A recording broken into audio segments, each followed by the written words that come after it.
Good morning. I always look so confused when the camera first flips around on Periscope. I'm sure it happens to lots of people, but yeah, I seem to make the same face when I first start using Periscope as I first do when I open Snapchat as well. It's always a little bit shocked. Hello, I'm Erica from Scout Digital. Just doing a quick scope this morning, maybe 5-10 minutes. Just wanted to have a quick chat about content marketing and the Olympics. Now, a bit of a disclaimer, I am not a huge fan of the Olympics. I'm certainly not anti-Olympics, but I'm just not a very sporty person.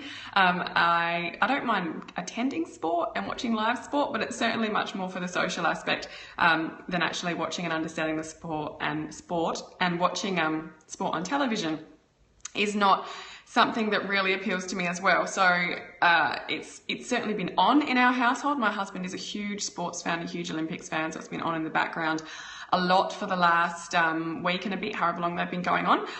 And I've just I let them go on and absorb, but I keep getting my attention drawn to it, and while I admit I don't actually get my attention drawn so much to the events themselves, but all of the extra little bits in between the footage, and that's what I wanted to talk about today, because I think it's a really good example for businesses or people who might not be sure how they can develop interesting content for their businesses to take a bit of a leaf out of the Olympics book, which sounds like a pretty big task, but I think it provides a really, really useful analogy as well, because you hear marketers and other people who work in the industry and see lots of articles about content marketing and how important content marketing is, and content's king and content's queen and all these types of things. But what does that actually mean when we tell businesses that they have to create content to go on their blogs and their websites and their social media channels and e-newsletters? It can be really overwhelming. And then we also say things like, it can't be all sales content. You can't just be pushing your products down your throat, all the products or services down people's throat all the time, because they're going to get annoyed. You've got to find other things to talk to them about. And that's where I think the Olympics are doing really, really well. So if we use that analogy, hi, thanks for joining. Just talking about the Olympics and content marketing. So I just wanted to talk about the analogy of thinking about the Olympics as a business, which it is, and their products and services are the events that they host. And the events that they run, so the actual races, the heats, they're the products and services, and obviously they need to get their airtime, and that's what people like to watch. But in between all of that, we've got their extra messages and extra content, and that's the content marketing examples I've given, and that's where they're doing interviews with the athletes, they're doing interviews with the athletes' families, they're doing profiles and backstories about obviously I'm based in Australia, so our television coverage is based on focused on the Australian athletes. But I saw this really interesting story last week about one of the Aussie shooters. I tried to look him up and I got a little bit confused figuring out exactly which one he was. But he was one of the Australian, is on the Australian shooting team, and is also a farmer and lives in quite rural rural Australia, I think it's in New South Wales. And he and his dad had to make the 800-kilometre round trip to get to the local shooting range, and it was taking a lot of time and was going to affect his Olympic selection. So the local community actually banded together and all put in some money to build a shooting range for him on his property so that he could train and keep working on his farm. And I thought that was awesome, and it was such an amazing story. And unfortunately, I can't remember his name, so maybe that piece of content marketing hasn't worked quite as well. But it was just a really, really lovely story.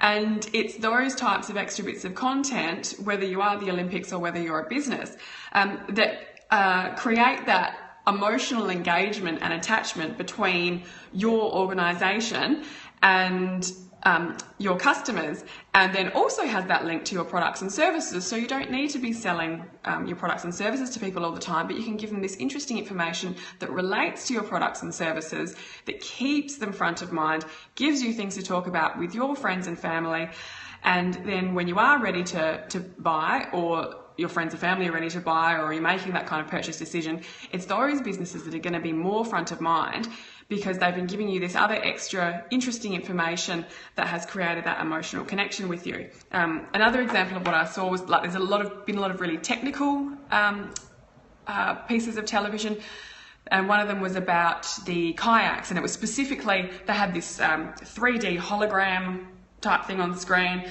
and the presenter was explaining the weights and the weight of the kayaks and the dimensions, and how that actually affects the athletes who are in the kayaks. And it was really interesting. I mean, I'm a numbers person, so I really enjoyed seeing that. And again, it's something that has made watching the Olympics and those events a lot more appealing to me by hearing those backstories about the equipment, the sports, the people involved, and those stories. So I hope that's kind of made sense. Yeah, I just thought for anybody who is getting confused about content marketing and thinking about what they can do, it's a really, really great example.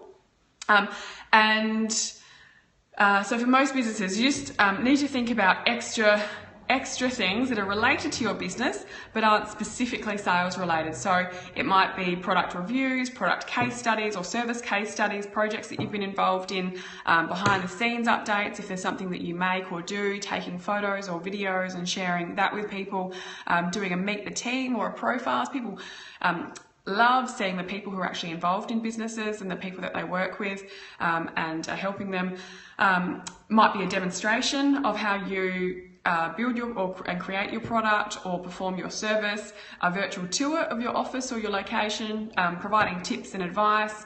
There might be extra product and service features and benefits that you can share like one by one rather than doing more of a sales push. There might be some results that you can share about your products and services. They could be turned into an infographic or another interesting type graphic or piece of media. There might be some like sneak peek updates or so similar to that behind the scenes, but yeah, kind of extra special stuff that just gets given to your email audience or your social media audience. Checklists, facts and statistics that are related to your industry or products or services, data sheets. I think I mentioned reviews and feedback and testimonials, customer endorsements. So lots of different types of content that are related but aren't specifically sales oriented, and they can cover a whole heap of media types as well. So they might be just text updates, photos, graphics, videos, interactive audio.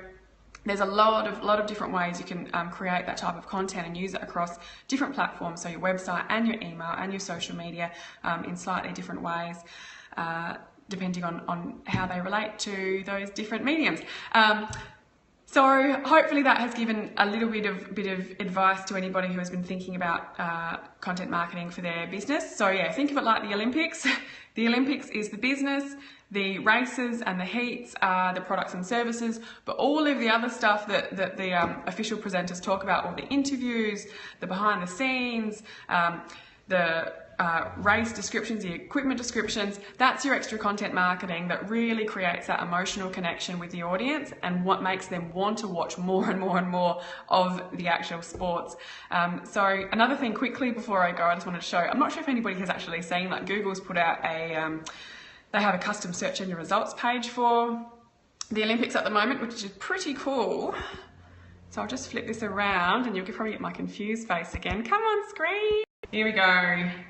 So yeah, so if you Google anything Olympic related, you get this really cool custom search engine results at the top of the screen there, and you can click on that to automatically get full details. Oh. So yeah, so while I don't get really excited about the Olympics, I do get excited about little techie updates that Google and other providers put out. So hopefully that's helped. Love to hear your thoughts. If you have anything to share about content marketing and the Olympics. Otherwise, I will be back sometime next week for another scope. Have a great day. Bye.